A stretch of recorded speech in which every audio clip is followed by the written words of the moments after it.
Have you ever sent an email to your boss and then realized you wrote your instead of your? Or maybe you said, "I done my work" in an interview and felt embarrassed later? Yeah, these small mistakes happen to everyone.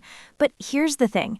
When you're starting your career, these grammar traps can make you look less confident than you really are. Exactly. And that's scary because we want to make a good impression, right? Absolutely. So today, we're going to talk about the most common English grammar mistakes that trip up beginners, and more importantly, how to fix them without stress. Welcome, everyone. I'm so glad you're here.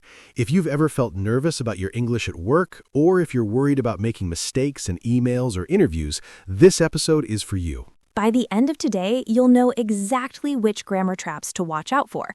You'll learn simple tricks to avoid them, and you'll feel more confident using English in your career. Sounds perfect. So let's start with a question. Why does grammar even matter at work? Good question. Look, nobody expects you to be perfect. Even native speakers make mistakes. But when you use clear, correct English, people understand you better.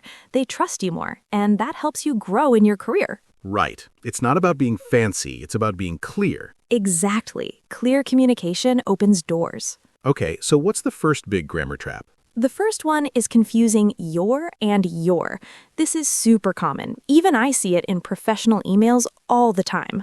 Wait, let me guess. Your means something belongs to you, and your means you are. Perfect, you got it. But when you're typing fast, it's easy to mix them up. Can you give me an example? Sure, let's say you want to write, "You're doing great work." That's "you are doing great work." So you use your with an apostrophe. Okay. But if you write, "Your work is great," that's talking about something that belongs to you. So you use your without an apostrophe. That makes sense. So how do I remember which one to use? Simple trick. Before you send an email, read it out loud in your head. If you can replace the word with "you are," then use your. If not, use your. Oh, that's actually really helpful. It takes 2 seconds, but it saves you from looking careless. What's the next trap? This one is huge. It's using their, theirs, and their. 3 different words, same sound, totally different meanings. Okay, this one confuses me sometimes too. You're not alone. Let me break it down. There is about a place, like the office is over there. Got it? There shows that something belongs to a group of people, like their presentation was excellent. And there? That's short for they are. So they're coming to the meeting means they are coming to the meeting.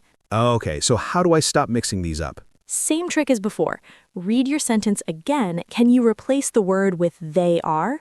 Then use their. If it's about a place, use their. If it's about people owning something, use their. That's clear. What about another mistake I hear a lot? People say, "I done my work" instead of "I did my work." Yes, this is a really common trap, and it can hurt you in interviews or presentations. Why is it wrong, though? Okay, so done is a past participle. You need a helping verb with it, like I have done my work. That's correct. So I can't just say "I done." No, if you don't use a helping verb like have, then you need to say I did. Just remember, did stands alone, done needs help. That's a good way to think about it. Done needs a helper. Exactly. So I did my homework or I have done my homework. Both are correct. What about another one? I sometimes hear people say "between you and I." Is that wrong? Yes, that's wrong. But honestly, even some native speakers get this confused. Really? Really? The correct way is between you and me. Why? Because after words like between, to, or for, you use me, not I. It's a grammar rule about objects, but don't worry about the technical stuff. Just remember this. If you can remove the other person from the sentence, which word sounds right? Can you show me? Sure. Let's say you want to say, "This is between you and I." Now remove you and. Does "this is between I" sound right? No, that sounds weird. Exactly. You'd say, "This is between me," so the full sentence is, "This is between you and me." Oh, wow, that trick is so simple. It works every time. Okay, what about less and fewer? I never know which one to use. This one's easy once you know the rule.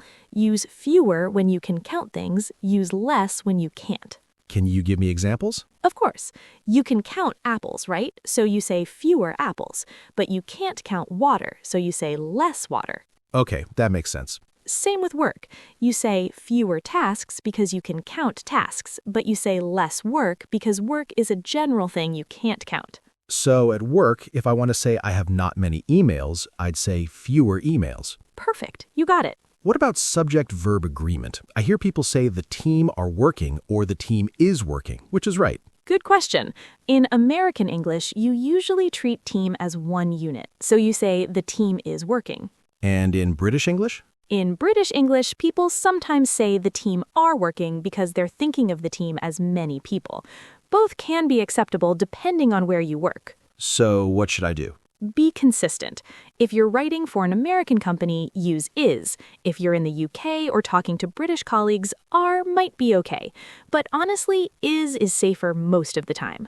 Got it. Consistency is key. Always. Now, let me tell you a quick story. I have a friend named Sarah. She just graduated. She applied for a marketing job at a big company. She was so excited. That's great. She got called for an interview. Everything went well. She was confident. She answered all the questions. But then a week later, she didn't get the job. Oh no, what happened? She asked for feedback. The HR person was kind. She said Sarah did great in the interview, but her follow-up email had a few grammar mistakes. Ah. Yeah, Sarah wrote, "Your company is great," when she meant your company is great. Wait, no, she meant your company is great. But she also wrote, "I'd done my research," instead of "I did my research." And that cost her the job? The HR person said it wasn't just about the mistakes, it was about attention to detail. In marketing, details matter, and those small errors made them worry. That's tough, but it's a real lesson. It is. Sarah felt really bad at first, but then she decided to learn from it. She started practicing, she asked friends to check her emails, she read things out loud before sending them. Good for her. 6 months later, she got an even better job, and this time her emails were perfect. I love that. It shows that mistakes don't define you. What you do after the mistake defines you. Exactly. Sarah didn't give up, she just learned and improved. That's the right mindset. So let's talk about what people can actually do. What's your first piece of advice? First, slow down when you write, especially emails. Take 10 extra seconds to read what you wrote before you hit send. Sounds simple. It is, but most people skip this step. They type fast and send fast, then they see the mistake after it's gone. Yeah, I've done that. We all have, so just pause, read it once, out loud if you can. What's the second tip? The second is using tools. There are free grammar checkers like Grammarly or the built-in checker in Word. They're not perfect, but they catch a lot of common mistakes. And you don't need to pay for them. The free versions are usually enough for everyday writing. Just copy your email into the tool before you send it. That's really practical. Third tip, learn one rule at a time. Don't try to fix everything at once. This week, focus on your versus your. Next week, work on their, theirs, and their. So, like building a habit. Exactly. Small steps lead to big improvement. What else? Fourth, ask for help.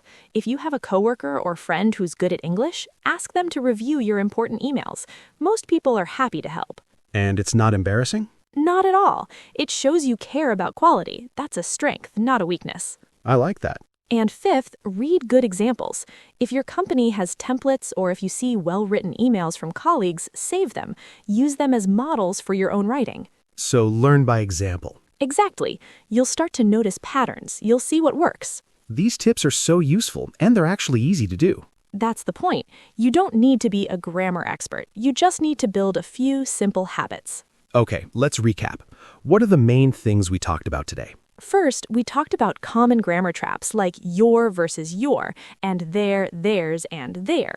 These are easy to mix up, but easy to fix once you know the tricks. Right, and we learned that done needs a helping verb, but did stands alone. Yes, and we talked about why grammar matters. It's not about being perfect, it's about being clear and showing attention to detail.